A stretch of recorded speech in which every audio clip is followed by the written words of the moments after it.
সবসময় ধৈর্যের পরীক্ষা দিয়েছে এবং শান্তি শৃঙ্খলাভাবে আমরা আন্দোলনগুলি চালিয়ে গেছে। যদি সরকার চায় আমরা শান্তি শৃঙ্খলা বিকল্প কিছু চাইতে, তাহলে কিন্তু বাংলাদেশ অচল হবে, আমাদের অধিকার আদায় হবে।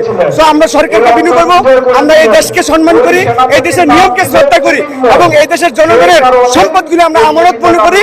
আমরা চাই আমরা আমাদের অধিকার যেন নিয়মতান্ত্রিক ভাবে দিই। কুমিল্লার নামে বিভাগ এটা আমাদের দাবি নয়, এটা আমাদের অধিকার।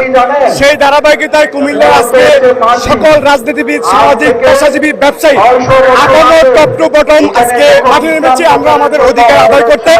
আমরা কুমিল্লার তরুণ প্রজন্মের পক্ষ থেকে আজকে 50,000 মানুষের জন্য আমরা সঙ্গতের আয়োজন করেছি।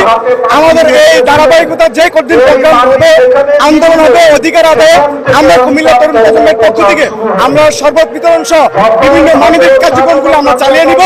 আর পরিশেষে আমরা বলবো সকল কিছু দিয়ে, ভৌগোলিক অবস্থান দিয়ে, সরকারিভাবে, রাষ্ট্রীয়ভাবে, অবকাঠামোর দিক দিয়ে সব দিয়ে কুমিল্লা এগিয়ে। তো কুমিল্লা আমার প্রিয় দাবি, এটা আমার অধিকার। সেই অধিকার বাস্তবায়নের জন্য কুমিল্লার মানুষ একত্র হয়েছে। আমরা আমার অধিকার আগে আদায় করে নেব ইনশাআল্লাহ।